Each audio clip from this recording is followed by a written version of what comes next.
Minha filha, você sabe o que é ver o mundo ir embora sem te levar junto? Eu sei. Eu vi com esses olhos que hoje já estão gastos de tanto olhar para trás. Vi a poeira subir da estrada, grossa, vermelha feito barro de tijolo, e engolir tudo o que eu conhecia. A carroceria do caminhão, os sacos amarrados, os colchões enrolados, a sombra dos meus irmãos, a silhueta da minha mãe. Tudo sumindo naquela nuvem pesada que grudava na pele e fazia arder os olhos. E eu ali, parada.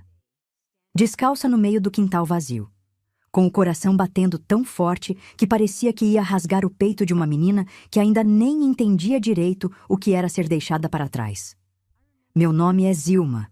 Já passei dos 80, e se tem uma coisa que aprendi nessa vida é que a gente não precisa sair de casa para ser abandonada. Às vezes o abandono é quem sai e te deixa olhando para a poeira que fica. Mas deixa eu contar direito, porque essa história merece ser contada do começo. E o começo não é triste. O começo cheira a terra molhada e tem gosto de fruta colhida no pé. Eu cresci numa casinha de madeira, dessas que rangem quando o vento sopra mais forte.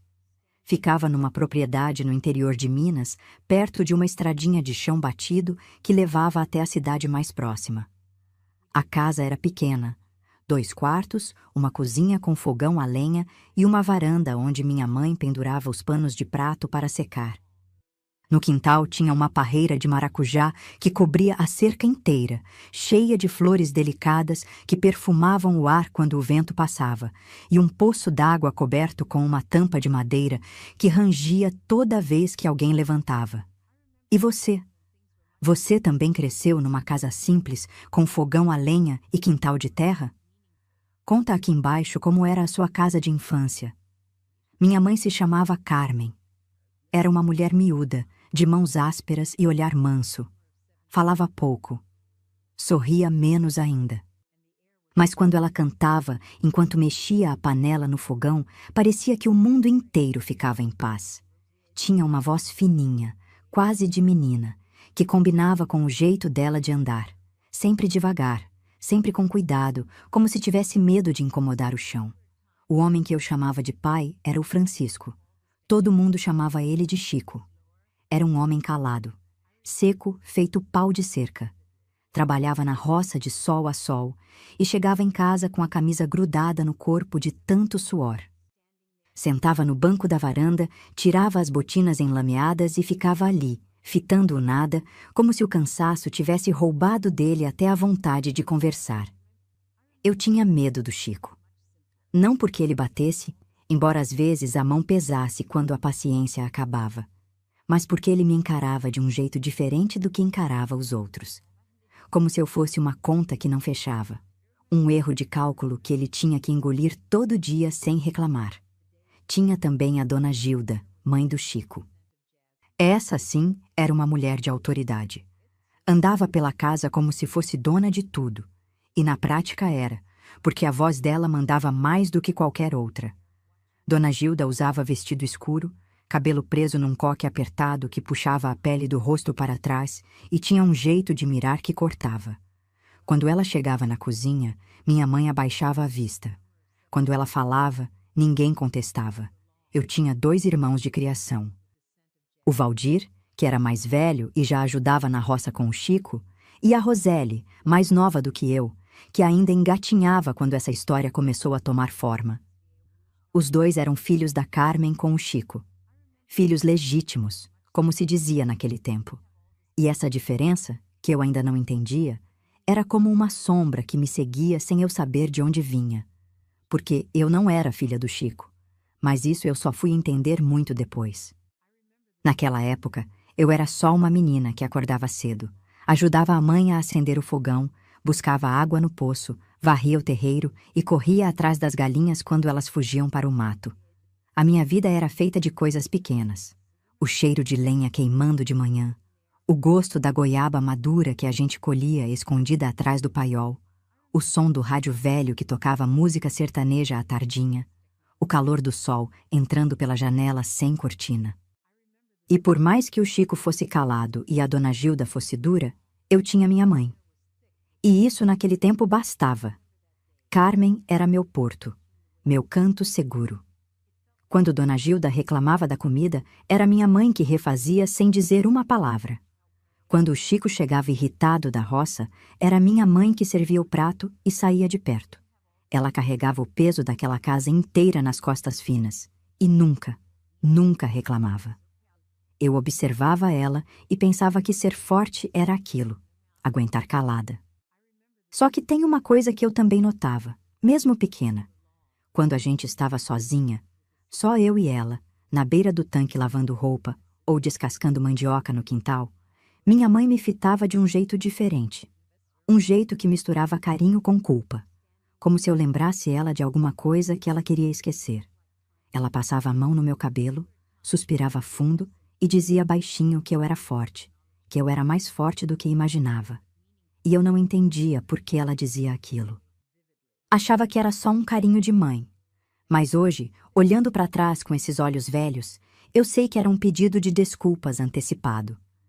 Carmen já sabia que um dia a verdade ia chegar. E sabia que quando chegasse, ia doer. Mas antes da verdade, veio o caminhão. Veio o dia em que o Chico perdeu o trabalho. O dono da fazenda onde ele prestava serviço vendeu a propriedade e mandou todo mundo embora. De uma hora para outra, não tinha mais roça, não tinha mais salário, não tinha mais razão para ficar naquela casa que já era emprestada. A notícia caiu como temporal em dia de sol. Ninguém esperava, ninguém estava preparado. Dona Gilda foi a primeira a reagir. Com aquela voz de mando que não aceitava discussão, determinou que a família ia embora. Para onde? Não ficou claro. Falaram numa cidade maior, num parente distante que podia ajudar, num recomeço que ninguém sabia como seria. O que ficou claro é que a decisão não era da minha mãe. Não era do Chico, era de Dona Gilda. E quando Dona Gilda decidia, não tinha volta. Os preparativos começaram antes do sol nascer. Sacos de estopa sendo amarrados, panelas empilhadas, roupas enfiadas dentro de fronhas. O caminhão emprestado de um vizinho chegou fazendo barulho, soltando uma fumaça escura que se misturava com o sereno da madrugada. Tudo acontecia rápido demais, como se a pressa fosse parte do plano. E em meio àquela correria, alguém me mandou buscar uma coisa que tinha ficado perto do poço. Eu fui. Fui correndo, achando que era questão de minutos. O poço ficava no fundo do terreno, perto de uma cerca velha cheia de cipó. Achei o que tinham pedido, agarrei com as duas mãos e voltei correndo. Mas quando cheguei no quintal, o silêncio que eu encontrei naquele quintal me acompanha até hoje. O caminhão não estava mais ali. Eu fiquei parada ali, com aquele objeto nas mãos. Nem lembro mais o que era. Olhando para o espaço vazio onde o caminhão tinha estado. As marcas dos pneus ainda estavam frescas na terra. O cheiro de óleo queimado ainda pairava no ar. A fumaça escura ainda se desfazia devagar, misturada com aquela poeira vermelha que subia da estrada como se quisesse apagar o rastro de quem partiu. E o silêncio. Aquele silêncio não era como o silêncio da noite, que a gente já conhece e espera.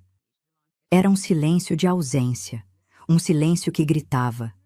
Parecia que até os passarinhos tinham ido embora junto com o caminhão, porque não se ouvia canto nenhum. Só o vento, passando pelas frestas da casa, fazendo a madeira velha estalar, como se ela também estivesse reclamando de ter sido deixada para trás. Meu corpo demorou para reagir. A cabeça não conseguia encaixar o que tinha acontecido. Como assim foram embora? Como assim eu fiquei? Eu estava ali, no mesmo quintal de sempre, na mesma casa de sempre, mas tudo parecia diferente. O mundo tinha mudado de tamanho. Tinha ficado grande demais para uma menina sozinha. Foi quando as pernas responderam antes do pensamento. Larguei o que estava segurando e saí correndo. Descalça, com o vestido batendo nas canelas e o coração martelando nas costelas. Passei pelo portão de arame, pisei na estrada de terra e comecei a correr na direção onde a poeira ainda pairava. Meus pés batiam no chão quente e cada pisada levantava uma pequena nuvem vermelha que se grudava nas minhas pernas. O sol já estava forte. Aquele sol de interior que parece estar mais perto da terra do que em qualquer outro lugar. E eu sentia a quentura entrando pelo topo da cabeça, descendo pelas costas, secando a saliva da boca. Corri até as pernas tremerem. Corri até o fôlego acabar.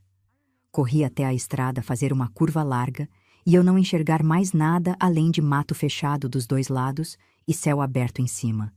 O caminhão tinha sumido. Parei no meio daquela estrada, com as mãos nos joelhos, puxando o ar com força. O peito doía, os olhos ardiam. Não sei se era da poeira ou das lágrimas que eu segurava sem perceber. E ali, naquele ponto exato da estrada, eu senti pela primeira vez o que é estar completamente sozinha no mundo. Não é quando não tem ninguém por perto. É quando você percebe que as pessoas que deviam estar por perto escolheram não estar. Voltei para casa devagar. Cada passo de volta era mais pesado que o anterior, como se os pés soubessem que não tinha nada esperando por mim. A estrada que na ida parecia curta, na volta parecia não ter fim. O sol castigava, e eu ia caminhando com a cabeça baixa, olhando para as marcas dos meus próprios pés na terra, como se fossem a única prova de que eu ainda existia. Quando cheguei no terreiro, o quintal parecia outro lugar. A parreira de maracujá continuava ali, cobrindo a cerca com aquelas folhas verdes e as flores miúdas que pareciam não saber que alguma coisa tinha mudado. O poço continuava no mesmo canto, com a tampa de madeira encostada de lado. As galinhas ciscavam perto do paiol como se nada tivesse acontecido. E era justamente isso que doía mais. O mundo seguindo normal, enquanto o meu tinha desmoronado. Entrei na casa. A porta da frente estava aberta e o vento empurrava folhas secas para dentro, espalhando pelo chão de terra batida. A cozinha estava vazia. O fogão a lenha frio, as prateleiras quase nuas, os pregos na parede onde antes ficavam as panelas, agora sem nada pendurado.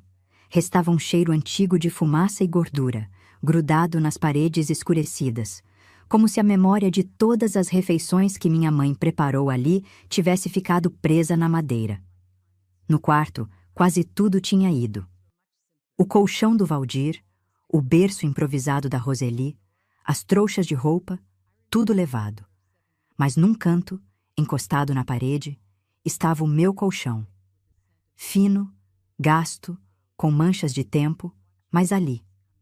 Sozinho no meio daquele quarto vazio. E aquilo me deu um nó na garganta que eu não consegui desfazer.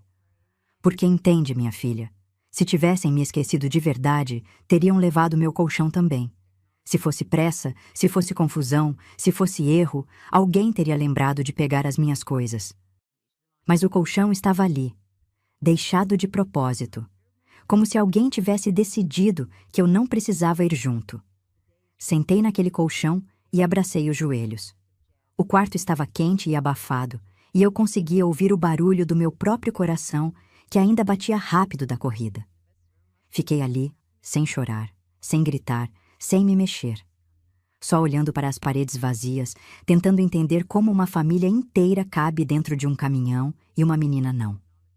A tarde foi passando devagar.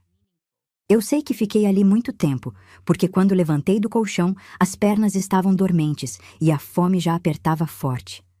O que eu lembro é da sensação, aquele peso no peito que não saía, aquela espera por um barulho de motor que nunca veio.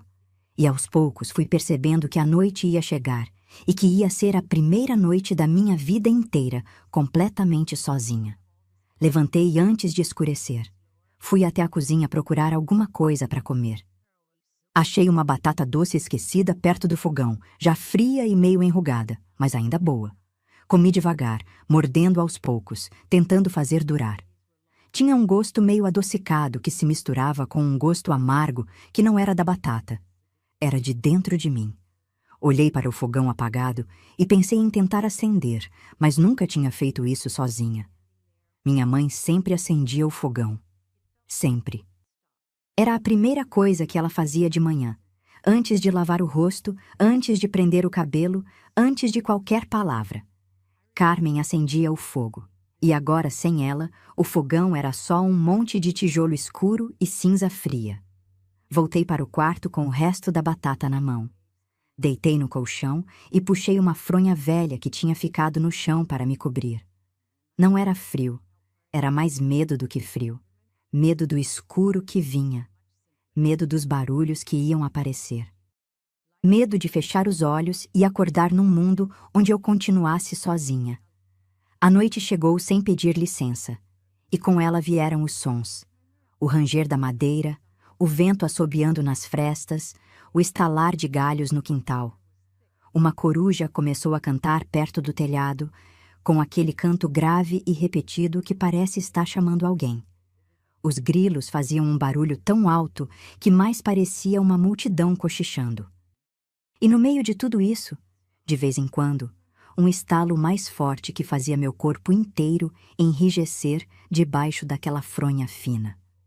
Fechei os olhos com força, tentando imaginar que minha mãe estava ali do lado, que eu ia sentir a mão dela no meu cabelo a qualquer momento, que ela ia sussurrar aquela frase que me dava calma. Mas a mão não veio, a voz não veio. E o sono, quando finalmente chegou, não veio por descanso. Veio por esgotamento. O corpo de menina simplesmente apagou, vencido pelo cansaço de um dia que tinha durado uma vida inteira. Acordei antes do sol, com os olhos inchados e a boca seca. A primeira coisa que fiz foi olhar para o lado, procurando minha mãe. E quando vi o espaço vazio, tudo voltou de uma vez. O caminhão, a poeira, a corrida, o colchão sozinho. Não tinha sido pesadelo, era real. E o dia que estava nascendo ia ser igual ao anterior. Eu, a casa vazia e a estrada sem ninguém. Mas algo diferente aconteceu naquela manhã. Algo que eu não esperava. Quando saí para o quintal, com a fome apertando e o corpo mole, vi uma coisa que me fez parar na porta. Tinha alguém no portão.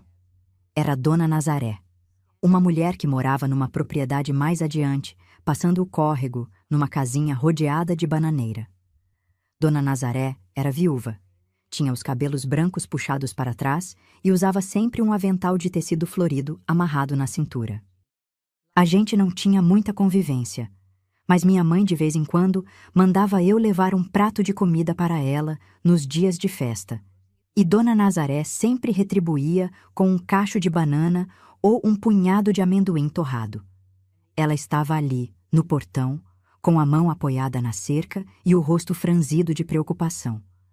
Me olhou de cima a baixo, viu meus pés sujos, o vestido amarrotado, os olhos inchados e não precisou de muita explicação.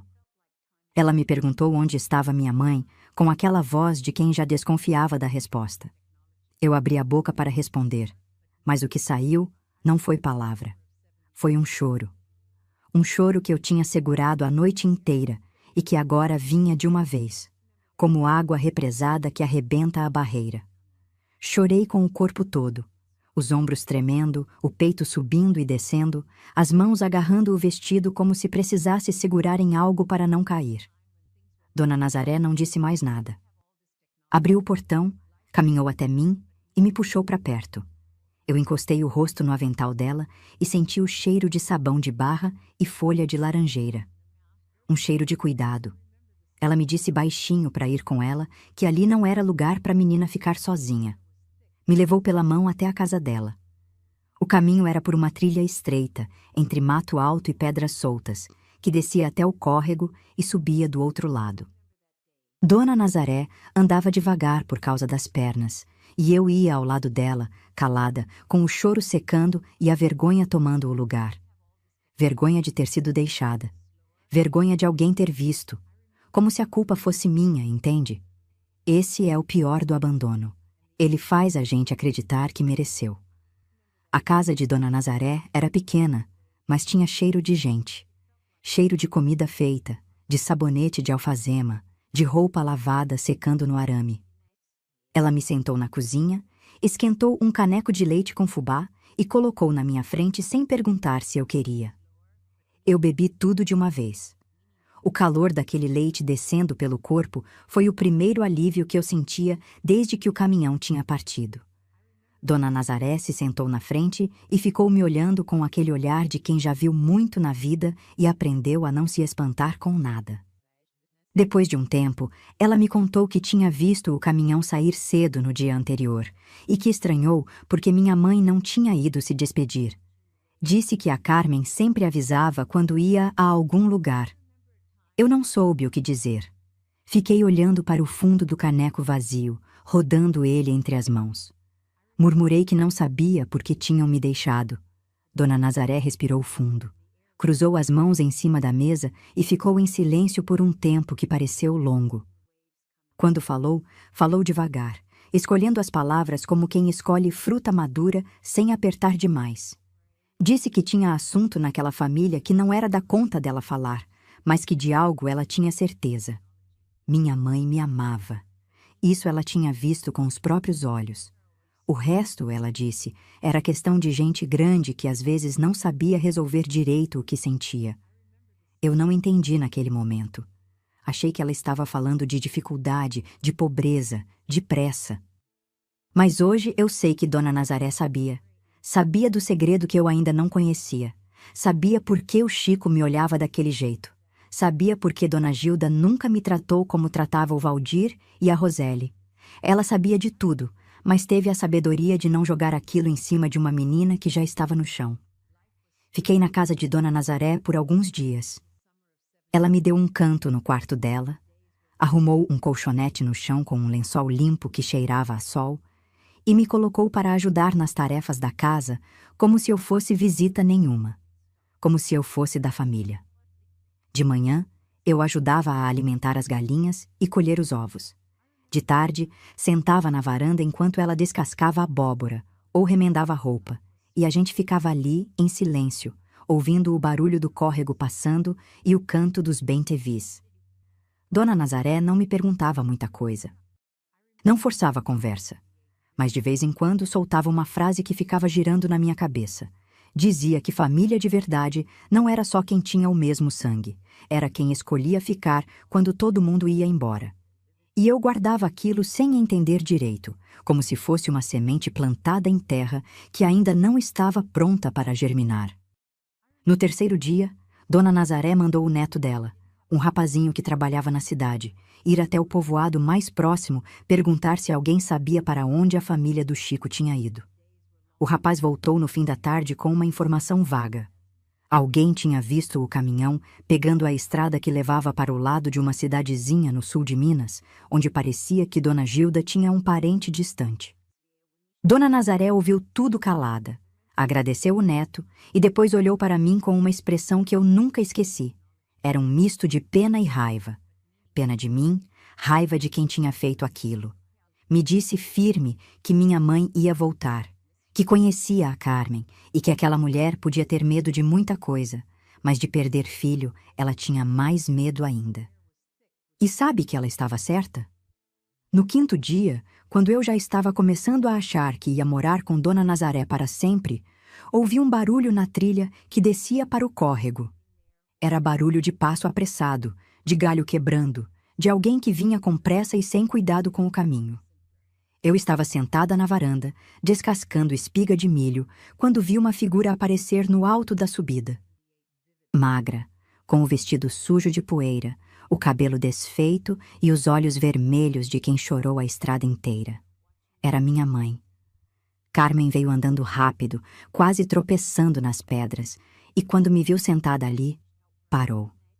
Ficou parada por um instante, com a mão no peito, respirando fundo, como se precisasse se certificar de que eu era real e não imaginação de cabeça cansada. Depois abriu os braços. Eu larguei a espiga no chão e corri. Corri como tinha corrido atrás do caminhão, mas dessa vez não era desespero. Era alívio. Um alívio que doía tanto quanto a dor, porque quando a gente reencontra quem ama depois de ter achado que perdeu, o corpo não sabe se chora de felicidade ou de mágoa. E eu chorei dos dois. Chorei tudo junto, agarrada no pescoço da minha mãe, sentindo o cheiro dela misturado com suor e poeira, sentindo as mãos dela tremendo nas minhas costas, sentindo o coração dela batendo contra o meu. E ela repetia, com a voz embargada, me pedindo perdão, uma vez atrás da outra, como se as palavras não fossem suficientes. Dona Nazaré assistiu tudo da porta, em silêncio, secando os olhos com a ponta do avental. Minha mãe ficou um tempo ali, abraçada comigo, sem largar, como se tivesse medo de que eu sumisse de novo. Quando finalmente se soltou, se ajoelhou na minha frente e segurou meu rosto com as duas mãos.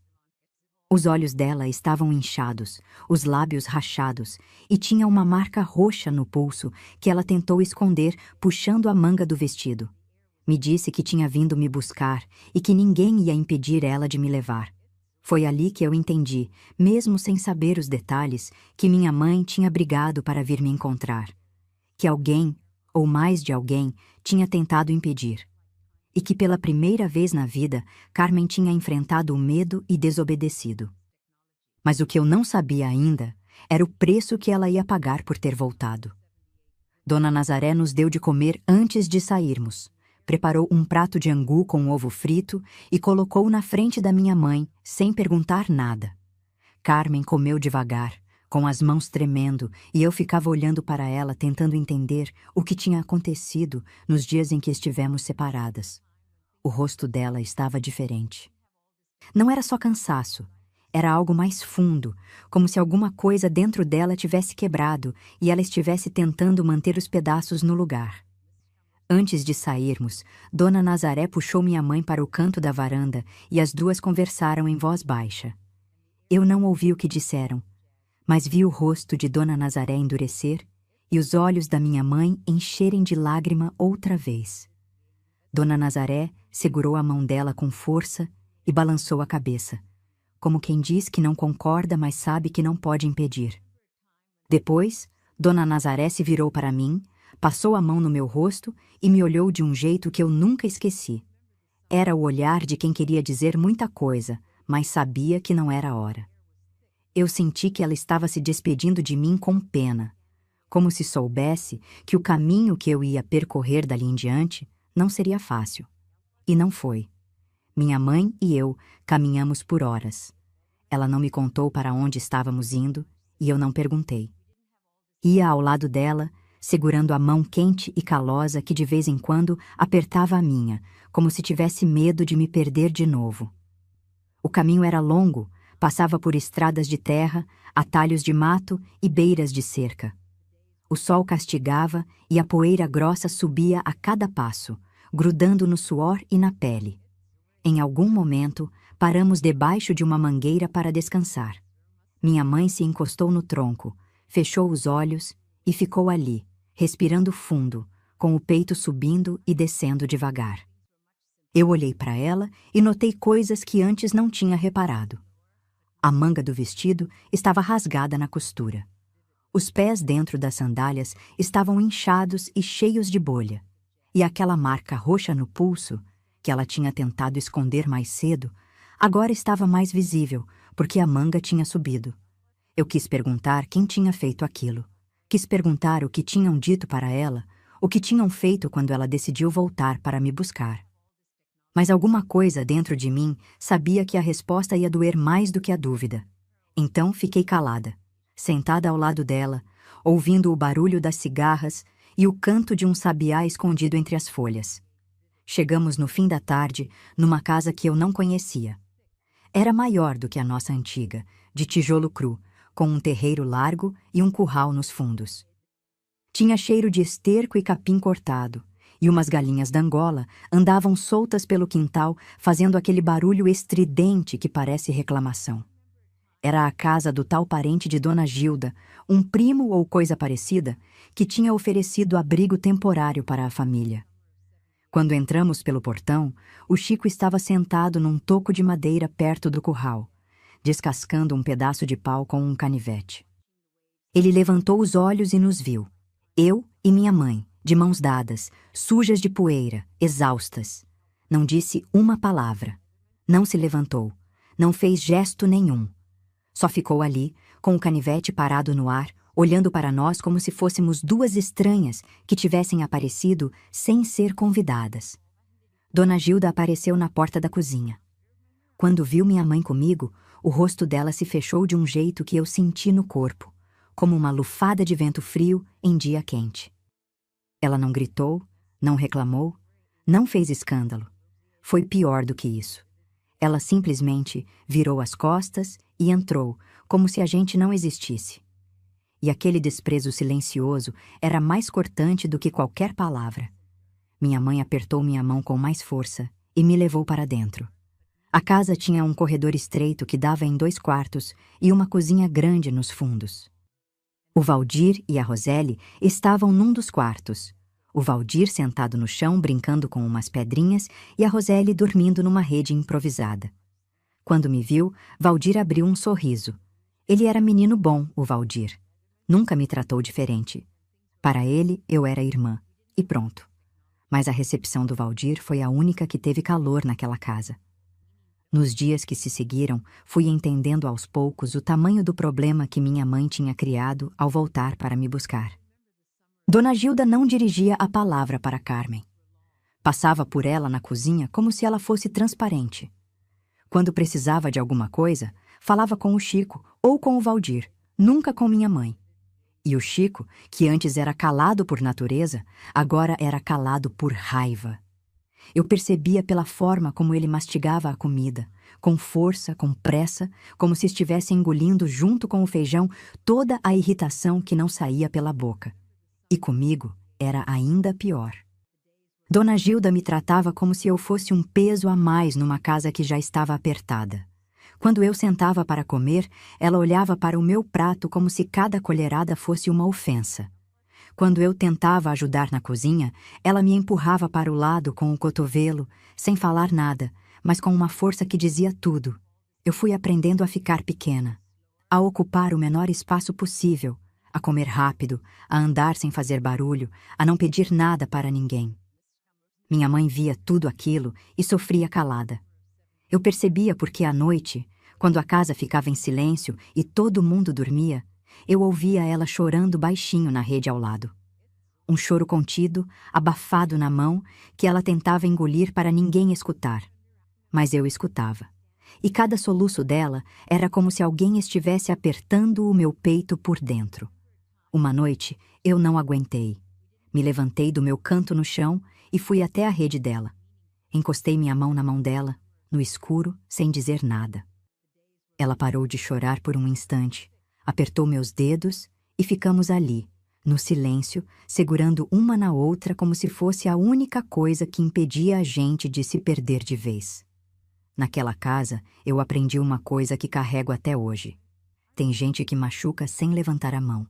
Machuca com o silêncio, com o desprezo, com o olhar que atravessa a gente como se não tivesse nada ali para ser visto.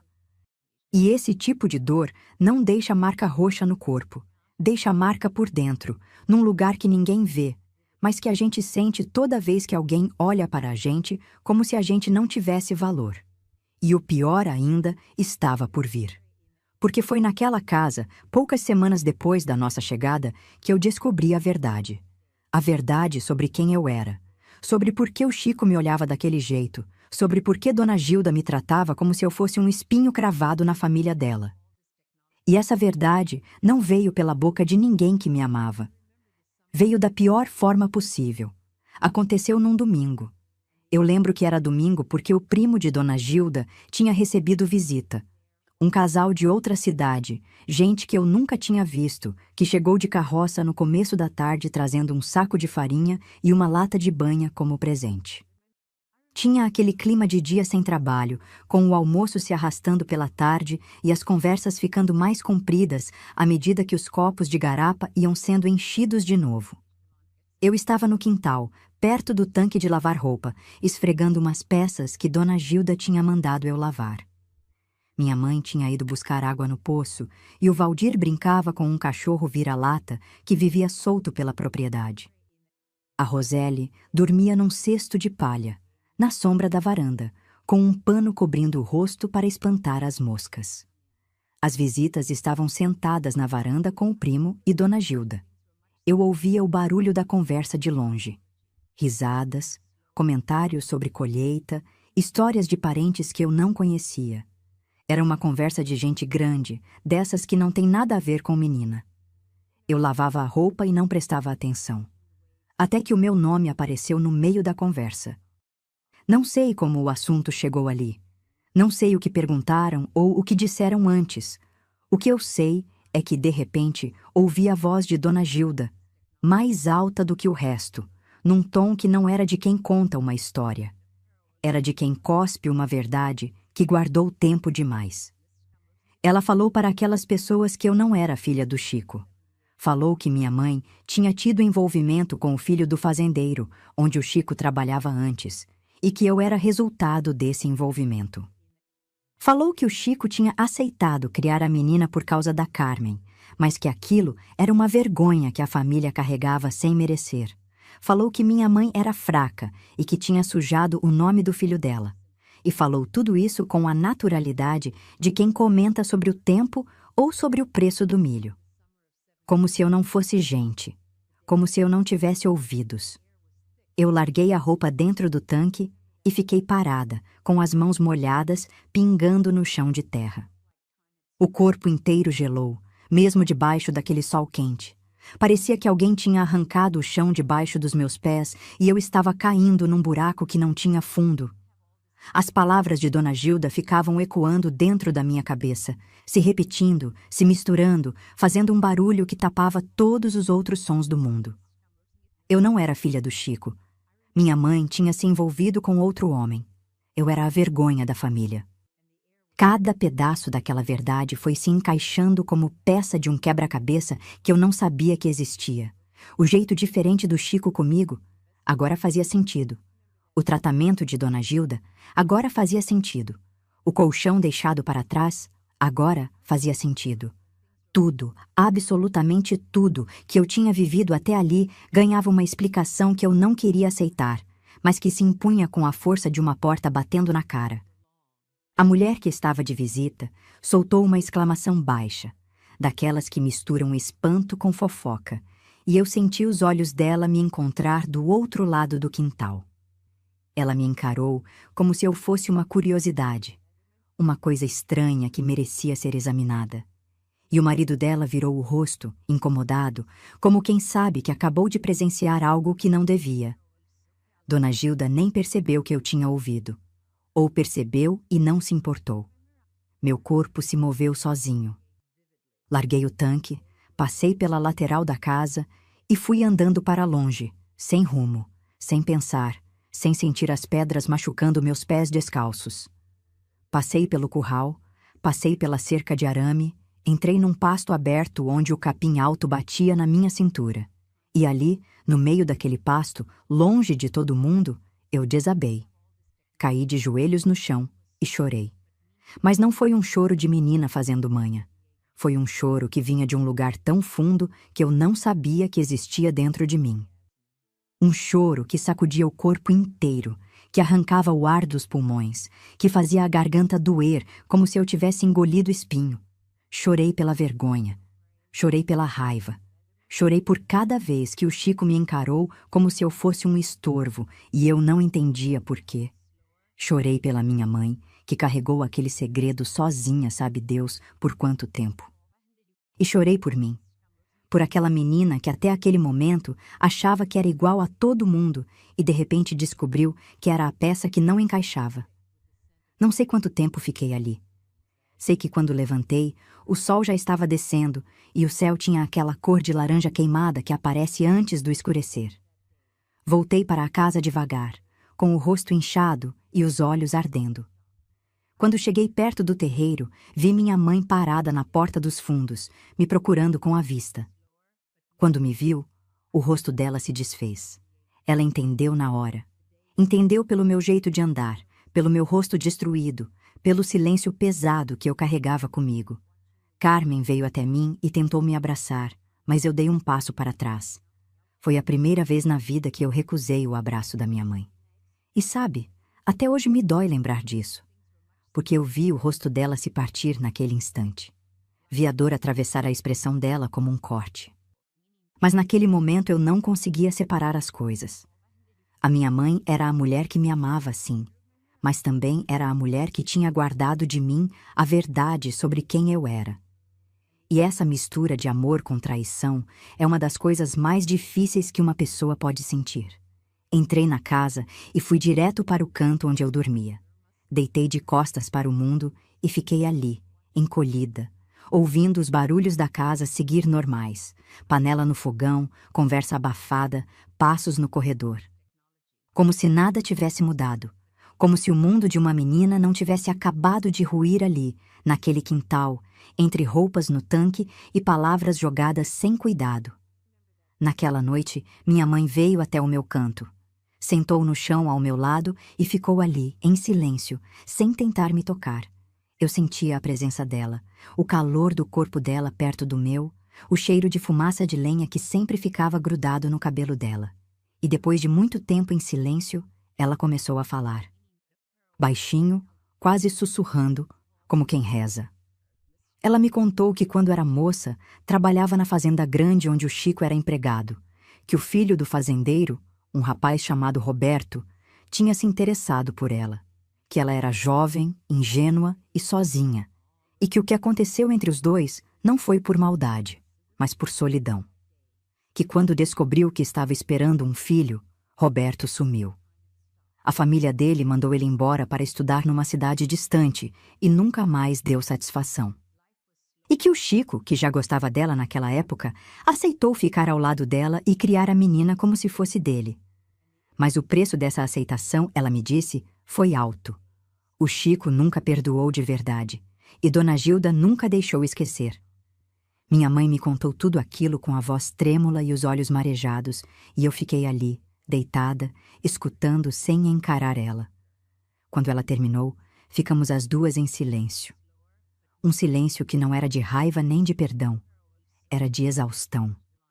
De duas pessoas que tinham carregado peso demais e não tinham mais força nem para chorar. Naquela noite, eu não dormi abraçada na minha mãe como antes, mas também não afastei a mão dela quando ela encontrou a minha no escuro. Depois daquela noite, alguma coisa mudou dentro de mim. Não foi uma mudança que aconteceu de uma vez, como um galho que quebra no meio da ventania. Foi uma mudança lenta, como raiz que vai apodrecendo por dentro enquanto a árvore ainda parece de pé.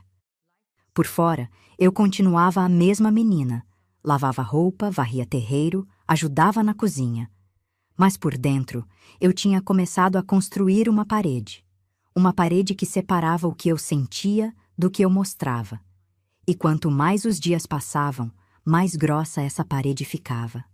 Eu parei de procurar o olhar da minha mãe. Antes, quando ela entrava no quarto ou passava por mim na cozinha, eu sempre levantava os olhos, esperando um sorriso, um gesto, qualquer coisa que dissesse que eu era importante. Depois da verdade, eu passei a abaixar a cabeça. Não por raiva, ou pelo menos não só por raiva. Era mais uma proteção, porque cada vez que eu olhava para Carmen, eu via duas mulheres ao mesmo tempo, a mãe que me amava e a mulher que me escondeu a verdade. E eu não sabia qual das duas doía mais. Carmen percebeu. Claro que percebeu. Mãe percebe tudo, mesmo quando finge que não. Ela tentava se aproximar de formas pequenas, deixava um pedaço de bolo de milho guardado para mim debaixo de um pano, passava a mão no meu cabelo quando eu estava distraída, ficava mais tempo do que precisava lavando roupa ao meu lado, como se a presença dela perto de mim pudesse costurar o que tinha rasgado. Mas eu não respondia. Recebia tudo calada, sem rejeitar, sem aceitar. Eu estava num lugar onde o carinho não entrava nem saía, ficava preso do lado de fora, batendo numa porta que eu não conseguia abrir. E a vida naquela casa foi ficando mais difícil. O primo de Dona Gilda começou a dar sinais de que a hospedagem tinha prazo. Não falava diretamente, mas as coisas iam mudando. A comida, que antes era farta, foi ficando contada. Os olhares foram ficando mais curtos. As conversas foram ficando mais secas. A mulher do primo, que no começo ainda sorria quando a gente passava, passou a fechar a porta do quarto quando nos via no corredor. É assim que funciona. Quando a visita demora, até o sorriso cansa. Dona Gilda percebeu que a situação estava ficando apertada e tratou de resolver do jeito dela. Arranjou com um conhecido uma casinha de aluguel numa vila perto dali. Um cômodo e meio com um fogão de barro e um quintal de terra dura onde não crescia nada. O aluguel era barato, mas mesmo assim pesava, porque o Chico ainda não tinha conseguido trabalho fixo. Fazia bicos aqui e ali. Consertava cerca, limpava pasto, carregava saco de mantimento na venda, mas nada que desse segurança. A mudança para aquela casinha foi silenciosa. Não teve caminhão dessa vez. Teve só os braços da família carregando as poucas coisas que tinham sobrado. Uns colchões, umas panelas, um lampião, um saco de roupa. Eu carregava a Roseli no colo, enquanto minha mãe equilibrava uma trouxa na cabeça e outra debaixo do braço. O Valdir ia na frente, com um balde de lata cheio de utensílios que tilintavam a cada passo. E o Chico e Dona Gilda vinham atrás, em silêncio, como se estivessem carregando mais do que objetos. Naquela casinha, o espaço era tão apertado que a gente respirava o mesmo ar o tempo todo. Dona Gilda dormia num canto, o Chico e minha mãe em outro, e eu, o Valdir e a Roseli, ficávamos no meio, amontoados nos colchões que mal cabiam no chão. A intimidade era zero. Cada suspiro era ouvido, cada movimento era sentido, cada tensão ficava presa dentro daquelas paredes finas que pareciam apertar a gente mais a cada dia. E foi ali que o comportamento de Dona Gilda comigo piorou. Antes, na casa do primo, ela me ignorava. Agora, naquele espaço apertado, ignorar não bastava. Ela passou a me usar. Eu era a primeira a levantar de manhã e a última a deitar. Lavava, esfregava, buscava água, descascava, varreia, carregava. Tudo o que podia ser feito por mãos de menina era empurrado para as minhas mãos. E se eu demorava, se eu errava, se eu deixava cair uma caneca ou queimava um punhado de arroz, o castigo vinha rápido, não de pancada, mas de palavra. Dona Gilda tinha um jeito de falar que parecia lixa passando na pele. Cada frase saía com um peso que fazia meu corpo encolher. Ela nunca me chamava pelo nome. Nunca. Era sempre um gesto com a cabeça, um estalar de dedos, um olhar que apontava para a tarefa. Como se dizer meu nome fosse dar importância demais para alguém que, na cabeça dela, não merecia ter nome nenhum. E o Chico assistia a tudo sem interferir. Sentava na porta, fumava seu cigarro de palha e olhava para o nada, como se o que acontecia dentro daquela casa não fosse assunto dele. De vez em quando, ele me olhava de relance, e naquele olhar eu lia alguma coisa que não era ódio, mas também não era afeto. Era uma espécie de cansaço, como se a minha existência fosse um peso que ele carregava sem ter pedido, e ele já tivesse desistido de reclamar, mas também de aceitar. Minha mãe, coitada, vivia espremida entre a obediência e o desespero. Eu via ela tentando aliviar minha carga. Às vezes se antecipava numa tarefa para que eu não precisasse fazer. Às vezes guardava um pedaço maior de comida no meu prato quando Dona Gilda não estava olhando. Eram gestos pequenos, quase invisíveis, mas que para mim significavam tudo. Porque me diziam que, apesar de tudo, apesar do segredo e da vergonha e da culpa, minha mãe ainda me enxergava, ainda se importava. Ainda estava ali, do meu lado, mesmo que não tivesse força para me defender em voz alta. E eu fui aprendendo a viver assim. Fui aprendendo a ser pequena, a ser útil, a não reclamar. Fui aprendendo que em certas casas a gente não mora. A gente sobrevive. Fui aprendendo a engolir choro, a morder a língua, a transformar a raiva em silêncio e o silêncio em trabalho. E por mais que tudo aquilo doesse, tinha uma parte de mim que se recusava a quebrar. Uma parte teimosa, dura feito nó de peroba, que repetia baixinho dentro da minha cabeça que aquilo não ia durar para sempre. Que um dia eu ia crescer, que um dia eu ia sair dali, que um dia eu ia ser dona da minha própria vida. Eu não sabia quando, não sabia como, mas sabia que ia acontecer. E foi nessa época, quando eu já estava ficando moça e o corpo começava a mudar, que aconteceu uma coisa que virou tudo de cabeça para baixo outra vez. Uma coisa que nem Dona Gilda, com toda a autoridade dela, conseguiu controlar. Alguém apareceu naquela vila procurando por mim. E essa pessoa trazia um nome que eu nunca tinha ouvido, mas que tinha tudo a ver comigo. A mulher se chamava Lourdes.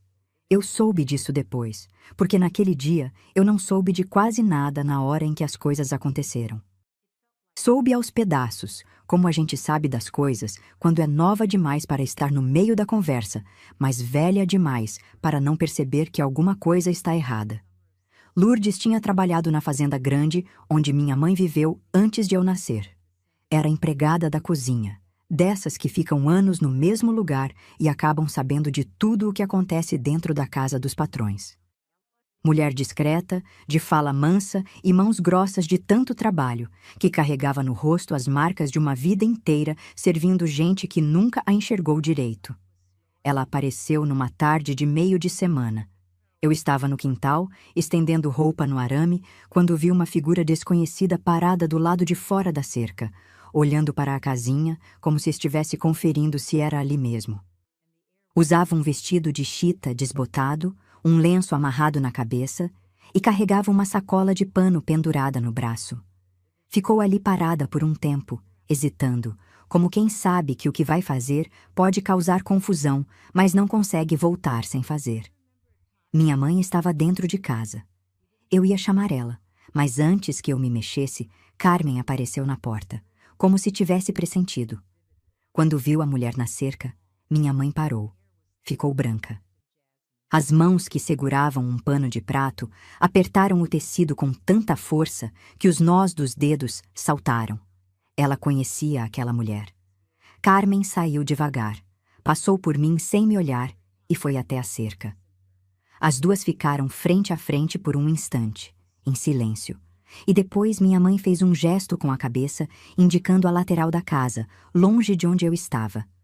As duas foram para lá e ficaram conversando por um bom tempo. Eu não ouvi o que disseram. Só via, de longe, minha mãe levar a mão à boca de vez em quando, como quem segura um grito que quer sair.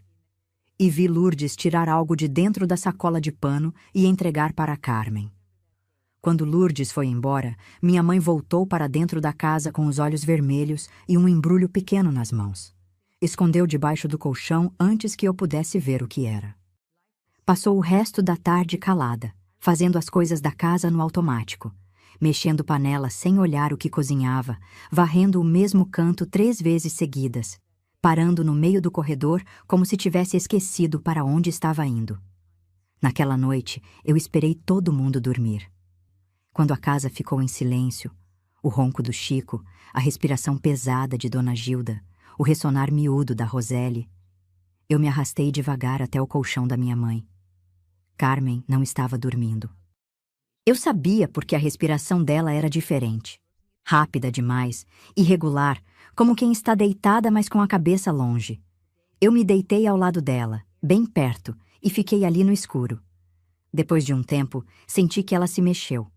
Enfiou a mão debaixo do colchão e tirou o embrulho que Lourdes tinha trazido. Na escuridão, ela abriu e colocou na minha mão. Era uma fotografia, pequena, com as bordas onduladas, daquelas antigas que ficavam amareladas com o tempo. Eu não conseguia ver direito no escuro, mas passei os dedos pela superfície lisa e senti que era a imagem de uma pessoa. Minha mãe encostou a boca no meu ouvido e sussurrou, tão baixinho que eu mais adivinhei do que ouvi. Me contou que aquela fotografia era do Roberto, meu pai, o verdadeiro. Disse que Lourdes tinha guardado aquela foto durante todos aqueles anos, e que quando soube, por boca de gente que vai e vem pelas estradas, que a Carmen tinha uma filha crescendo longe da fazenda, resolveu procurar. Queria que eu tivesse pelo menos o rosto dele, para saber de onde eu vinha. Eu apertei aquela fotografia contra o peito e fiquei ali sem conseguir falar. Era estranho. Eu nunca tinha visto o rosto daquele homem. Não sabia a voz dele, o jeito dele andar, o cheiro dele. Ele era um desconhecido completo. Mas naquele momento, segurando aquele pedaço de papel no escuro, eu senti uma coisa que não sei explicar direito. Era como se uma parte de mim que estava solta no ar tivesse encontrado um lugar para pousar. Não resolvia nada, não curava nada, mas dava um rosto para o vazio que eu carregava dentro de mim. Minha mãe me contou também o que Lourdes tinha falado sobre o Roberto. Que ele tinha ido embora para a cidade grande, que a família dele tinha dinheiro e tinha mandado ele estudar longe para abafar o escândalo, que ele nunca voltou para a fazenda, que Lourdes não sabia se ele sequer sabia que tinha uma filha, porque naquele tempo essas coisas eram tratadas assim. O homem ia embora e a mulher ficava com a consequência.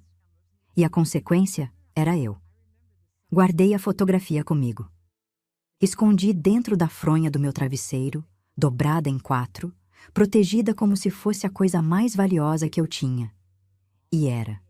Porque naquele momento da minha vida, quando eu me sentia invisível dentro daquela casa, quando Dona Gilda me tratava como se eu fosse menos que gente, e o Chico me olhava como se eu fosse uma sombra incômoda, aquela fotografia era a prova de que eu tinha vindo de algum lugar.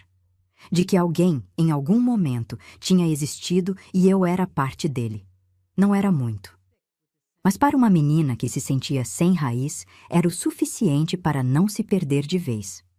O problema é que segredo em casa pequena não dura. Não sei como, não sei quando, mas Dona Gilda descobriu sobre a visita de Lourdes. Talvez alguém da vizinhança tenha comentado. Talvez ela tenha percebido a mudança no comportamento da minha mãe. Talvez tenha achado a fotografia num dia em que revirou as coisas enquanto a gente estava fora. O que eu sei é que uma noite, quando o Chico chegou dos bicos que fazia, Dona Gilda estava esperando ele na porta com o rosto fechado de um jeito que fez meu estômago gelar. Eu estava no canto do quarto com a Roseli no colo quando ouvi o tom da voz dela mudar. Não era mais aquele desprezo frio de sempre. Era raiva, uma raiva grossa, velha, que parecia ter fermentado durante anos e agora transbordava. Eu não ouvi tudo o que ela disse para o Chico, mas ouvi o suficiente. Falou de vergonha, falou da Carmen, falou de gente que não tem respeito e fica cutucando ferida que devia estar enterrada. E depois eu ouvi meu nome, não o meu nome de verdade. Dona Gilda nunca usava meu nome, mas a forma como ela se referiu a mim naquela conversa me fez entender que, para ela, eu não era uma menina. Eu era um problema. Um problema que a visita de Lourdes tinha tornado ainda mais visível. O Chico não respondeu. Pelo menos eu não ouvi resposta. Mas quando ele entrou no quarto naquela noite, olhou para o meu canto com uma expressão que eu nunca tinha visto nele antes. Não era indiferença. Não era cansaço. Era derrota. Como se ele também estivesse preso numa história que não escolheu e não soubesse como sair. Naquela noite, antes de dormir, eu conferi se a fotografia ainda estava dentro da fronha. Não estava. Eu procurei a fotografia por toda parte. Procurei debaixo do colchão, dentro da fronha, entre as dobras do lençol, no chão perto de onde eu dormia. Procurei com as mãos tremendo no escuro, tentando não fazer barulho para não acordar ninguém, mas não estava em lugar nenhum. Tinha desaparecido, como se nunca tivesse existido. Na manhã seguinte, acordei com um cheiro que não era o de sempre. Não era o cheiro de lenha do fogão, nem o cheiro de gordura esquentando na panela. Era um cheiro de queimado diferente, de papel. De algo que não devia estar no fogo. Levantei e fui até a cozinha. Dona Gilda estava de costas, mexendo nas brasas do fogão com uma vara comprida. Não olhou para mim quando entrei. Não precisava. Eu olhei para o fogão e vi, no meio das cinzas e dos pedaços de lenha, um restinho de papel enrolado que se desfazia em flocos escuros, as bordas onduladas, o tamanho pequeno. Eu reconheci na hora. Eu senti algo naquele momento que não consigo explicar com palavras comuns. Era como se alguém tivesse enfiado a mão dentro do meu peito e arrancado um pedaço que eu tinha acabado de encontrar. Aquela fotografia era o único elo que me ligava ao homem que me trouxe ao mundo. Era o único rosto que eu tinha dele, e agora era cinza. Cinza misturada com lenha, fumaça e o cheiro amargo de uma velha que decidiu que eu não merecia nenhuma imagem. Dona Gilda continuou mexendo as brasas como se estivesse fazendo o gesto mais natural do mundo. Não me olhou, não me deu explicação, não mostrou remorso nenhum. Aquele silêncio dela era a resposta. Era a forma de dizer que ela tinha visto, que ela tinha tomado, que ela tinha destruído e que eu não podia fazer nada. Eu fiquei parada na porta da cozinha por um tempo que não sei medir. O corpo queria reagir, gritar, chorar, empurrar aquela mulher para longe do fogão. Mas a cabeça sabia que qualquer reação minha ia tornar as coisas piores. Eu já tinha aprendido isso naquela casa. Que mostrar dor na frente de Dona Gilda era dar a ela a certeza de que o golpe tinha acertado. E eu não queria dar essa satisfação. Não dessa vez. Engoli tudo. Engoli seco, com o gosto de cinza na boca, mesmo sem ter tocado em nada. Virei as costas e saí da cozinha. Fui para o quintal e fiquei sentada num toco de árvore cortada que ficava perto da cerca. Apertei as mãos uma contra a outra com tanta força que as unhas deixaram marcas nas palmas. E ali, naquele toco, debaixo de um sol que já esquentava forte, eu fiz algo que nunca tinha feito antes. Eu gravei o rosto da fotografia na minha cabeça, porque eu tinha olhado para aquela imagem.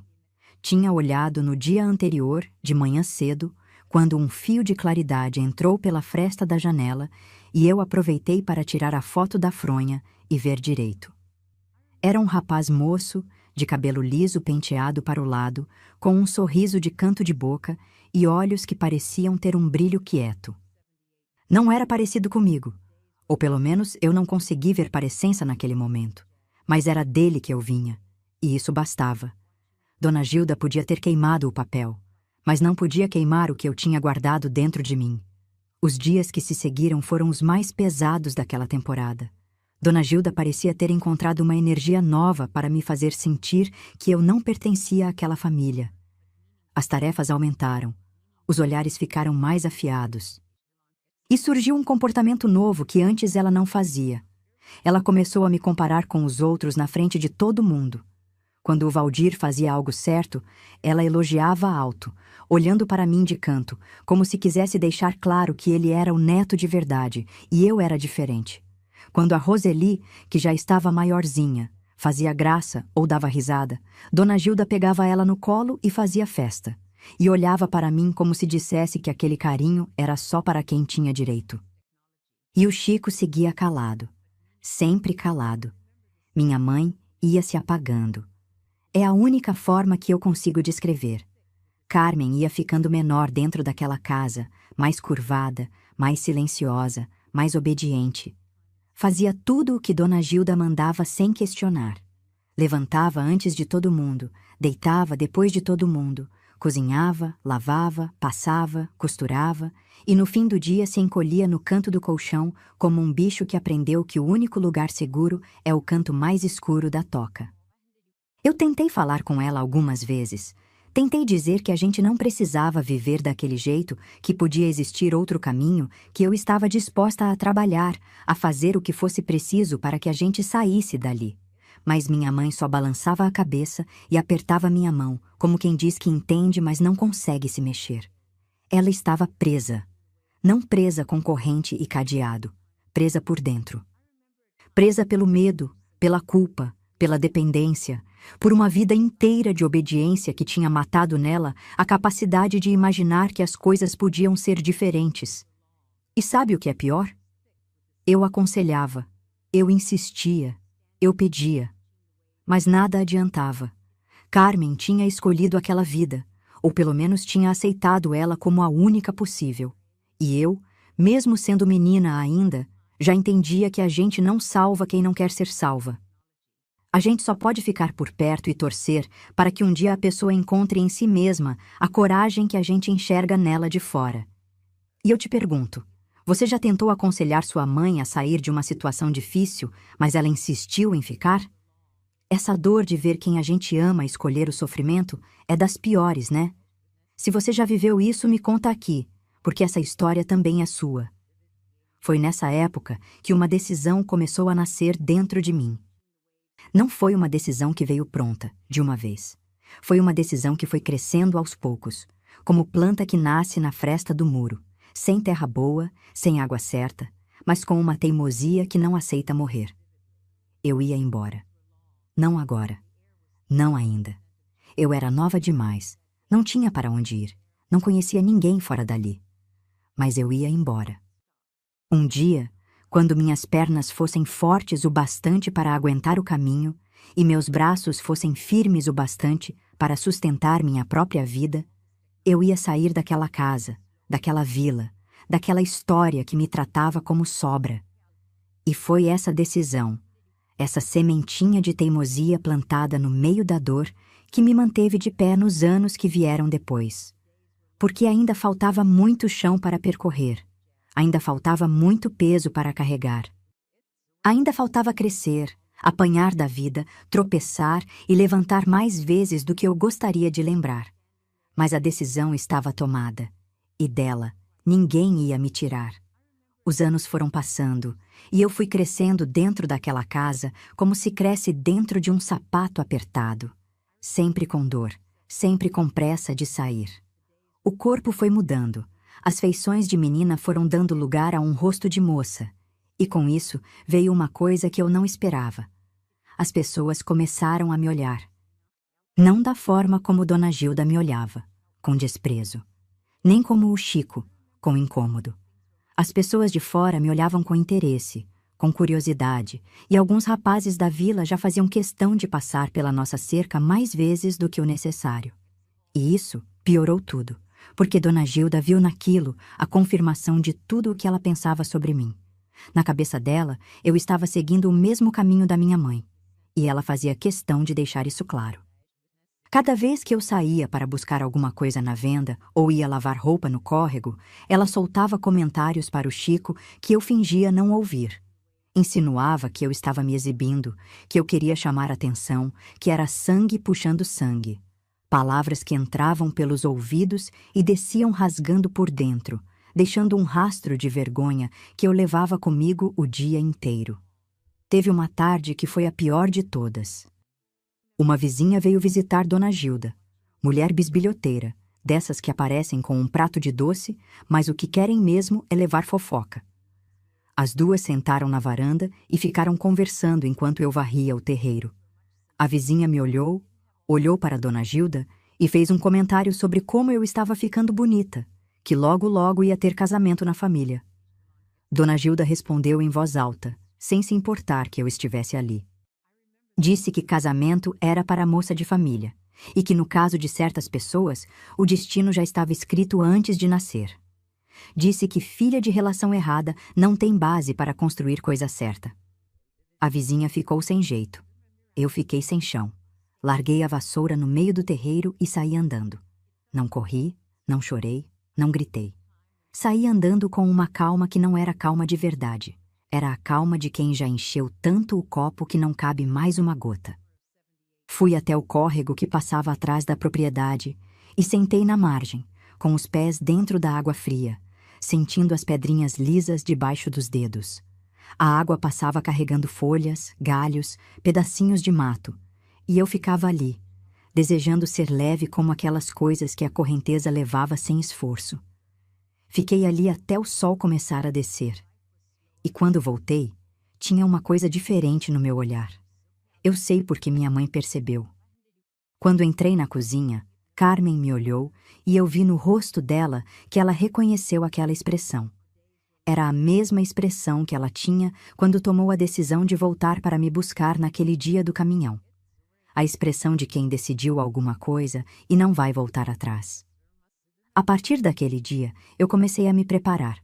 Não tinha plano elaborado. Não tinha dinheiro guardado, não tinha endereço para onde ir, não tinha ninguém me esperando em lugar nenhum. Mas eu comecei a me preparar por dentro. Cada humilhação que eu engolia virava combustível.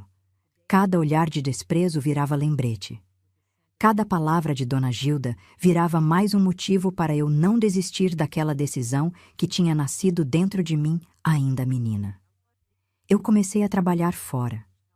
Primeiro ajudando uma senhora da vila que precisava de alguém para lavar roupa e limpar a casa. Depois pegando serviço na venda, organizando prateleiras e carregando sacos de mantimento.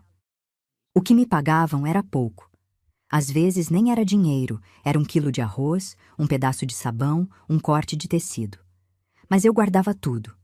Escondia num buraco que eu mesma cavei atrás do muro do quintal, dentro de uma lata de manteiga velha que cobri com pedra e terra. Aquela lata era o meu segredo, o meu futuro escondido debaixo do chão. E assim os anos foram passando. O Valdir cresceu e foi trabalhar numa fazenda vizinha. A Roseli já era menina esperta, que corria pelo quintal e enchia a casa de barulho. O Chico continuava nos bicos, cada vez mais calado, cada vez mais curvado, como se o peso das coisas que ele nunca disse fosse vergando ele por dentro. E Dona Gilda seguia reinando naquela casa com a mesma autoridade de sempre, só que agora mais velha, mais amarga e mais cansada. E minha mãe continuava ali, servindo, obedecendo, se anulando. Eu olhava para ela e sentia uma mistura de amor e tristeza que me sufocava. Amor porque Carmen era minha mãe e eu sabia que tudo o que ela fez, inclusive ficar calada, inclusive aceitar a humilhação, foi porque não enxergava outra saída. E tristeza porque eu via nela o retrato do que eu podia me tornar se ficasse. Carmen era o espelho do que acontece quando uma mulher entrega a própria vontade na mão dos outros e não guarda nem um pedacinho para si. Eu não ia ser aquele espelho. O dia em que eu saí foi um dia comum. Não teve despedida grande, não teve discurso, não teve portão batendo. Eu acordei cedo, antes de todo mundo, como fazia sempre. Mas dessa vez, em vez de acender o fogão e começar as tarefas, eu peguei a trouxa de roupa que tinha preparado na noite anterior e a lata de manteiga com minhas economias. Coloquei tudo dentro de um saco de estopa, amarrei e botei nas costas. Antes de sair, fui até o colchão da minha mãe. Carmen estava acordada. Eu sabia que ela ia estar, porque na noite anterior, quando eu arrumei minhas coisas no escuro, ela ficou quieta demais. Quieta de quem está prestando atenção em cada movimento, de quem sabe o que está acontecendo, mas não tem coragem de impedir. Me ajoelhei perto dela e peguei a mão dela. Estava tremendo. Eu segurei firme, apertei contra o meu rosto e fiquei ali por um tempo. Não precisava dizer nada. Ela sabia que eu ia. E eu sabia que ela não ia me impedir, não porque não se importava, mas porque, no fundo, ela sabia que eu estava fazendo o que ela nunca conseguiu fazer. Senti as lágrimas dela molharem os meus dedos, e senti as minhas molharem os dela. Soltei a mão devagar, me levantei e saí. O terreiro ainda estava escuro, com aquele frio de madrugada que morde a pele e faz o corpo se encolher. O chão de terra estava úmido de sereno. Eu passei pelo portão de arame, pisei na estrada e comecei a caminhar. Dessa vez, não era eu correndo atrás de um caminhão. Era eu andando para a frente, com as minhas próprias pernas, no meu próprio passo, na minha própria direção. E quando a poeira da estrada começou a subir debaixo dos meus pés, eu não olhei para trás. Porque dessa vez, quem estava indo embora era eu. Não vou romantizar a saída. Não foi bonito, não foi fácil e não teve música tocando de fundo. Foi duro. Foi solitário.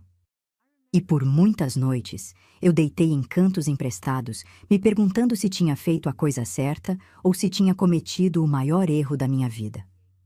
Os primeiros tempos foram de viração. Eu fui parando onde aparecia trabalho. Uma fazenda aqui que precisava de ajuda na colheita. Uma casa ali que precisava de alguém para lavar e passar. Uma venda acolá que precisava de braço para carregar mercadoria. Dormia onde deixavam, às vezes num quartinho dos fundos, às vezes numa rede pendurada na varanda, às vezes no chão mesmo, com um cobertor emprestado e o céu de telhado. A comida era o que tinha, e muitas vezes o que tinha era pouco. Mas eu não reclamava. Cada dia longe daquela casa era um dia em que ninguém me olhava como se eu fosse um estorvo. E isso já era riqueza. Fui crescendo assim, de lugar em lugar, de serviço em serviço, aprendendo a me virar com o que a vida oferecia. E nesse caminho, fui conhecendo gente. Pessoas boas, pessoas ruins, umas que passaram rápido e outras que deixaram marca. Namorei. Namorei sim, e não tenho vergonha de dizer. Tive meus amores, tive minhas aventuras, tive meus corações partidos, e parti o coração de uns quantos também. Curti minha vida de solteira com a liberdade de quem sabe o que é viver presa. Cada escolha que eu fazia, para onde ir, com quem ficar, o que fazer, era uma vitória silenciosa contra tudo o que Dona Gilda tinha tentado enfiar na minha cabeça. Ela dizia que meu destino já estava escrito. Pois eu peguei a caneta e escrevi outro. Teve um rapaz chamado Jorge que trabalhava numa olaria e tinha as mãos sempre manchadas de barro vermelho. A gente ficou junto por um tempo e ele era bom comigo. Gentil, cuidadoso, do tipo que guarda a melhor fruta para dar para a outra pessoa. Mas Jorge queria sossegar, queria casar, queria uma vida parada num lugar só. E eu ainda não estava pronta para parar. Tinha muita estrada dentro de mim, pedindo para ser andada. Nos separamos sem briga, sem mágoa, com um abraço demorado e a certeza de que nem todo amor que acaba é amor que falhou. Às vezes o amor cumpre o tempo dele e vai embora manso, como chuva fina que para sem ninguém perceber. Depois do Jorge, tive outros. Tive o Mário, que tocava viola e me fazia rir como ninguém. Tive o Luiz, que era sério demais e queria me mudar. Tive uns que nem vale a pena lembrar o nome, porque passaram pela minha vida como ventania. Fizeram barulho e não deixaram nada de pé.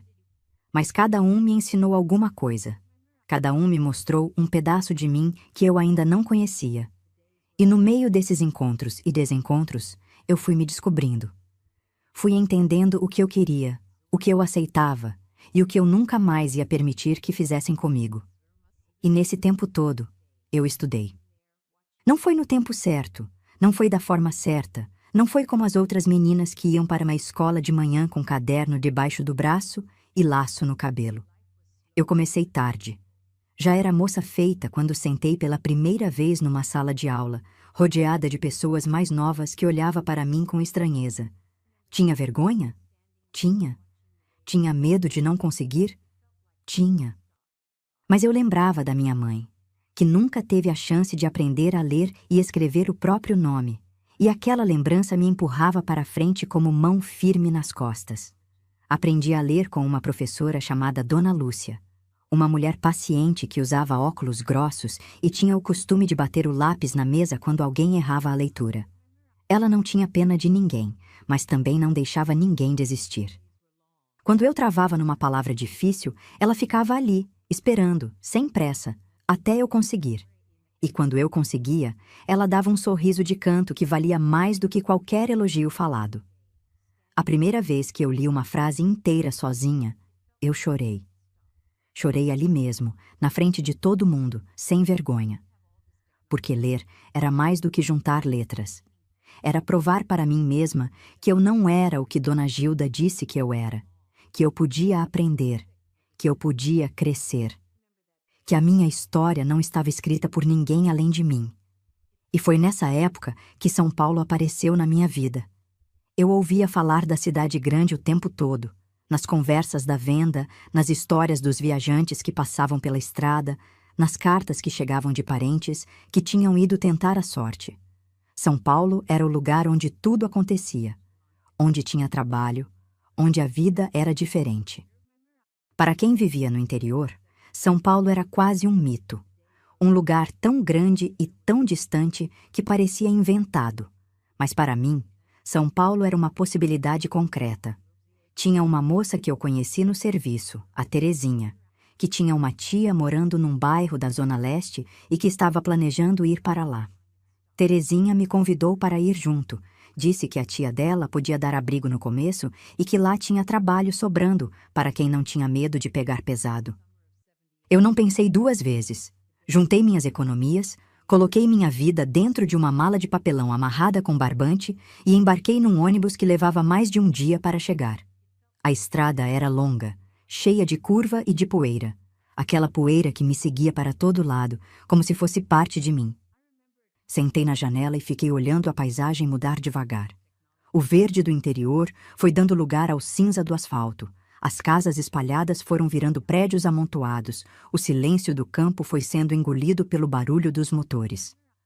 Quando o ônibus entrou em São Paulo, eu senti o peito apertar de um jeito novo. Não era medo, não era tristeza.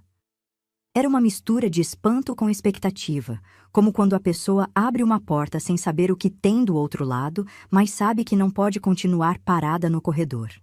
A cidade era enorme, barulhenta, cheia de pessoas que andavam rápido e não olhavam para os lados. Os prédios eram tão altos que eu tinha que inclinar a cabeça para trás para ver o topo. As ruas tinham cheiro de fumaça de ônibus, de comida de barraca, de chuva no asfalto quente. Tudo era diferente do que eu conhecia. Tudo era novo. E no meio daquela imensidão, eu era só uma moça do interior com uma mala de papelão e uma vontade de recomeçar que era maior do que qualquer medo. A tia da Terezinha nos recebeu num sobrado estreito de um bairro apertado, cheio de varal pendurado e criança correndo na viela. O quarto que nos deram era pequeno, com um colchão de solteiro para as duas dividirem, e uma janela que dava para um muro de tijolo sem reboco. Não era bonito, mas era meu. Pela primeira vez na vida, eu estava num lugar onde ninguém sabia quem eu era, de onde eu vinha, nem quem era meu pai. Eu era só a Zilma. E ser só a Zilma era a sensação mais libertadora que eu já tinha sentido. Naquela primeira noite em São Paulo, deitada naquele colchão apertado, ouvindo o barulho da cidade que nunca dormia, eu pensei na minha mãe. Pensei na Carmen lá naquela casinha, servindo o Chico, obedecendo Dona Gilda, se apagando um pouquinho mais a cada dia. E eu fiz uma promessa silenciosa, para ela e para mim. Eu ia construir uma vida que valesse a pena. Uma vida onde ninguém fosse esquecido. Uma vida onde ninguém ficasse para trás. São Paulo me ensinou a trabalhar de verdade. Não o trabalho de quem obedece calada para não apanhar. O trabalho de quem sabe que cada esforço é tijolo da própria casa. Comecei em serviço doméstico, como a maioria das moças que chegavam do interior naquele tempo. Limpava, cozinhava, passava roupa, cuidava de criança dos outros. O corpo já estava acostumado com o trabalho pesado, mas a diferença é que agora eu recebia por aquilo. O dinheiro era meu. A decisão de como gastar era minha. E isso mudava tudo. Fui trocando de serviço conforme ia aprendendo a me virar na cidade. Trabalhei em padaria, trabalhei em costura, trabalhei numa fábrica pequena de sabão que ficava num galpão abafado, onde o calor era tanto que todo mundo suava antes de começar. Nenhum trabalho era pequeno demais. Nenhum era pesado demais. Eu carregava comigo a memória daquela menina que lavava roupa de Dona Gilda sem receber nenhum olhar de reconhecimento. E perto daquela lembrança, qualquer emprego que pagasse e me tratasse como gente era uma bênção. E foi num desses empregos que eu conheci o Márcio. Ele trabalhava na mesma fábrica que eu. Não na produção, mas na parte de entrega. Era um homem quieto, de ombros largos e mãos grandes que pareciam ter sido feitas para segurar cargas pesadas. Não era bonito do jeito que as moças da fábrica achavam bonito. Não tinha o riso fácil, nem a conversa solta dos rapazes que faziam fila para puxar assunto na hora do almoço. O Márcio era do tipo que ficava num canto, comendo a marmita devagar, observando o mundo com um olhar de quem pensa mais do que fala. Eu reparei nele antes dele reparar em mim. E sabe por quê? Porque ele me lembrava algo que eu conhecia bem: o silêncio. Só que o silêncio do Márcio era diferente de todos os silêncios que eu tinha conhecido. O do Chico era de ressentimento. O de Dona Gilda era de desprezo. O da minha mãe era de medo. O silêncio do Márcio era de paz. Ele ficava calado, não porque estivesse engolindo raiva ou escondendo nada, ficava calado porque estava bem assim.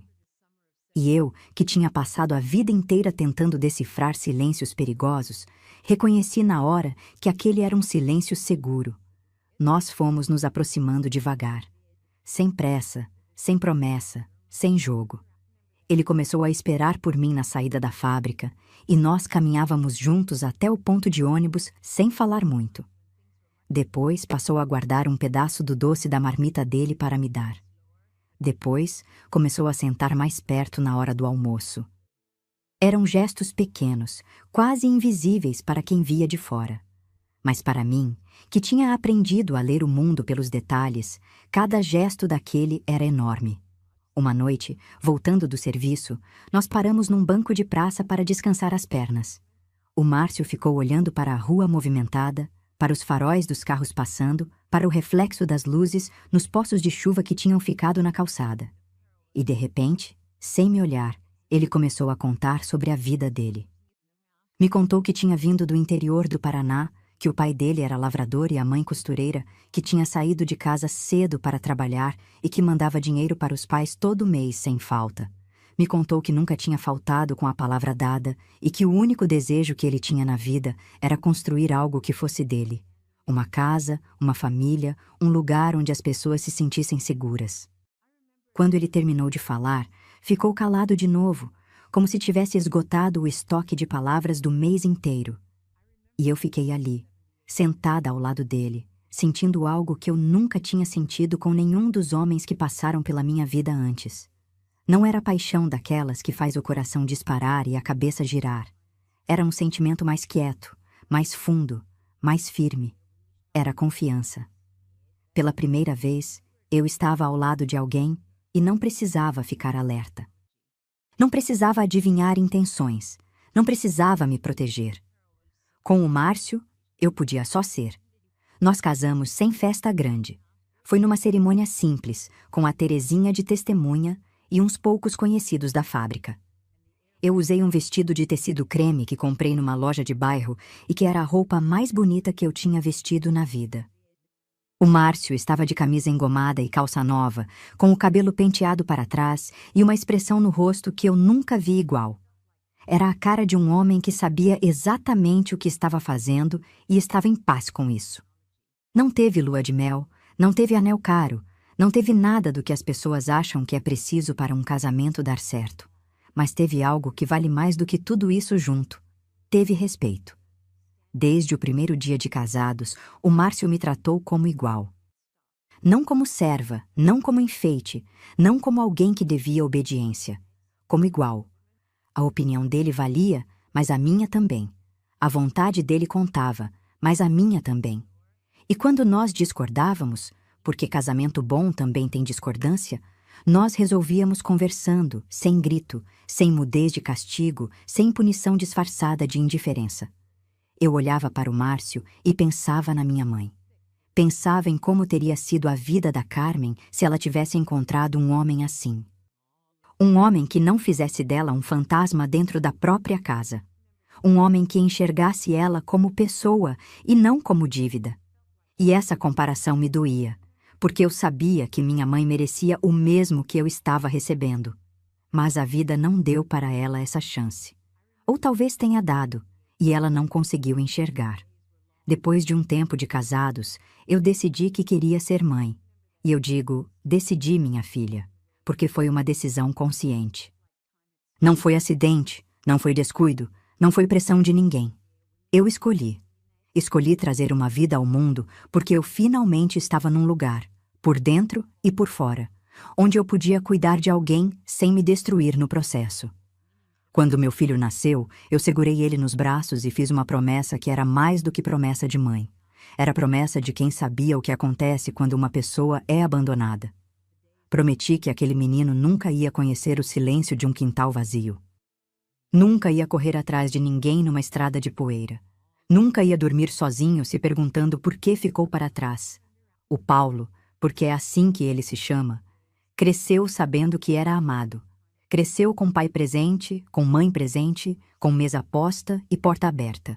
Não teve luxo, não teve fartura, mas teve o que eu nunca tive, a certeza de que pertencia.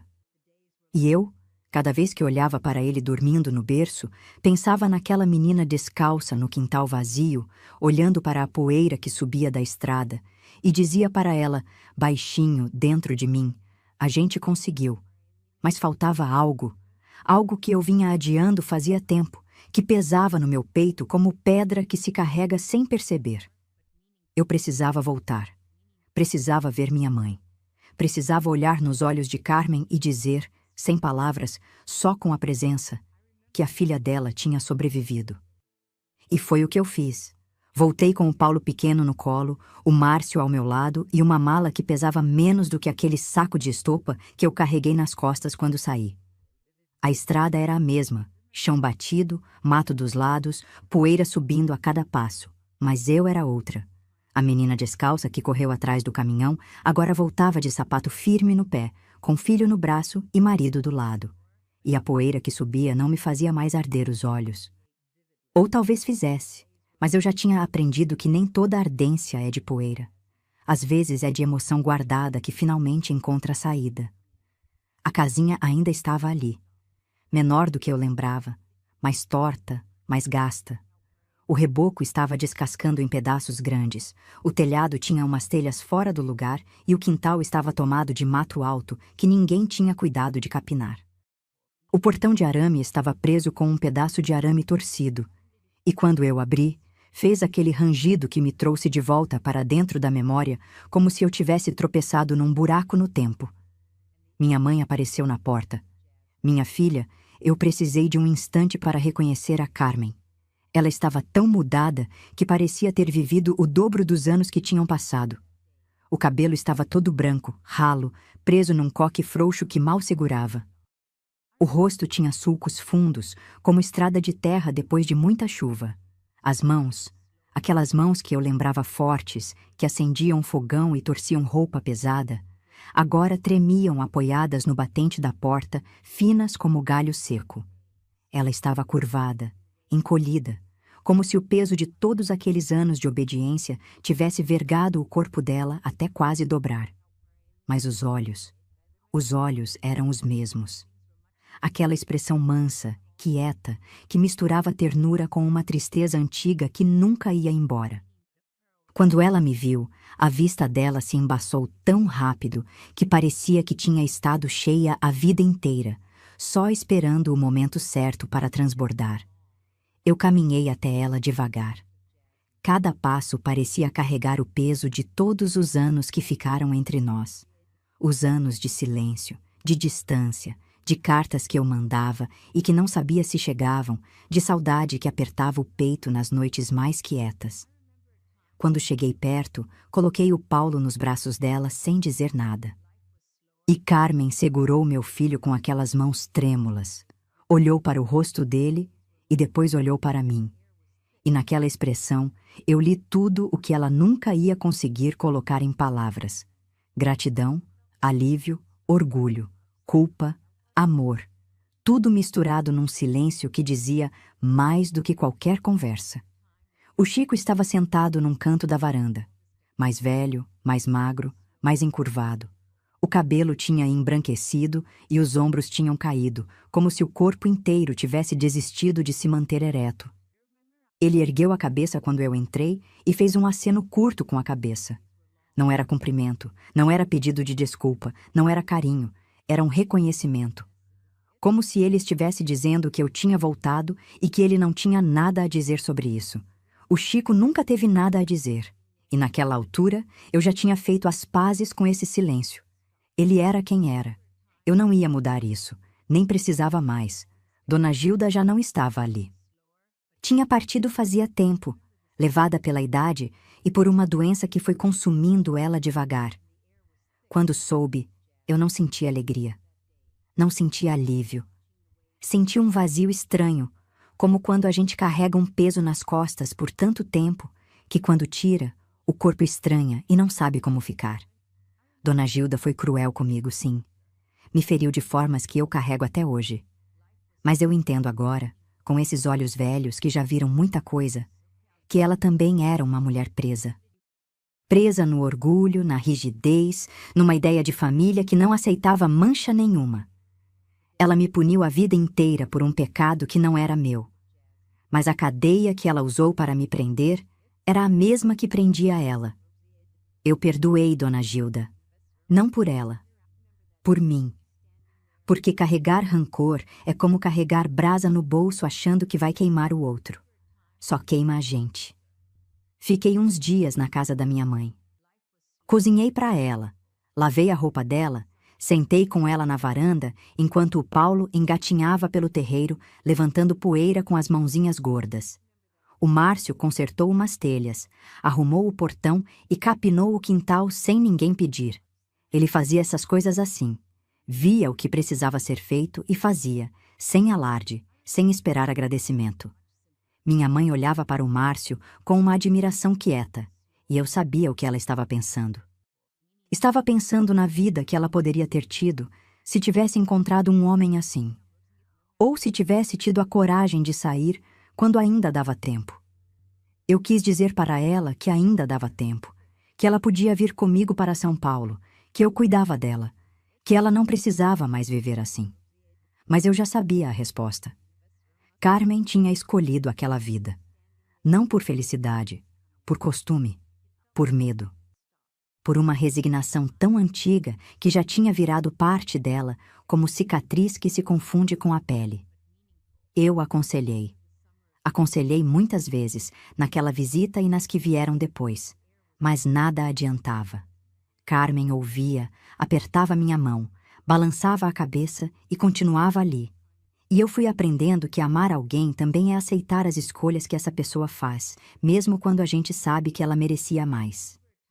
Minha mãe viveu o resto dos anos dela naquela casinha, servindo, cuidando, se apagando devagar como vela que queima até o final sem ninguém perceber. Quando ela partiu, eu estava ao lado dela. Segurei a mão dela até o último instante e senti quando os dedos afrouxaram nos meus. E naquele momento, eu entendi que Carmen tinha me dado a coisa mais importante que uma mãe pode dar. Não foi proteção, não foi conforto, não foi uma infância fácil. Foi o exemplo do que eu não queria ser. E às vezes, esse é o maior presente que a vida oferece. Hoje eu estou aqui. Com meus mais de 80 anos, meus cabelos brancos, minhas mãos enrugadas e um coração que já bateu tantas vezes que perdeu a conta. O Paulo está criado, é homem bom, pai presente, e eu sei que a corrente se quebrou nele. O Márcio está comigo, firme como sempre esteve, quieto como sempre foi, e a gente continua sentando junto no fim da tarde sem precisar dizer muita coisa, porque quando o silêncio é de paz, ele diz tudo. E toda vez que eu vejo poeira levantando numa estrada de terra, aquela lembrança volta inteira. Volta o quintal vazio, volta o caminhão sumindo na curva, volta a menina descalça parada no meio do nada. Mas junto com a lembrança, vem uma coisa que demorei uma vida para entender. Abandono não é só ir embora. Abandono é esquecer de olhar. E eu nunca esqueci de enxergar. Nem o meu filho, nem o meu marido, nem pessoa alguma que cruzou o meu caminho. Porque eu sei o que acontece quando ninguém olha. Eu sei o tamanho do silêncio que fica. E eu jurei para mim mesma, naquele quintal vazio, que ninguém ia sentir perto de mim o que eu senti naquele dia. A poeira da estrada ainda sobe. Toda vez que o vento levanta, ela sobe. Mas agora, quando eu encaro ela, eu não sinto mais dor. Eu sinto orgulho. Porque a menina que ficou para trás aprendeu a caminhar sozinha. E o caminho que ela fez, com os próprios pés, na própria direção, trouxe ela até aqui. Até este lugar onde eu posso contar essa história e saber que valeu a pena cada passo. Se essa história tocou o seu coração, compartilha com uma amiga que também precisa ouvir isso. Porque toda mulher que já se sentiu esquecida merece saber que a poeira assenta, mas a força da gente não.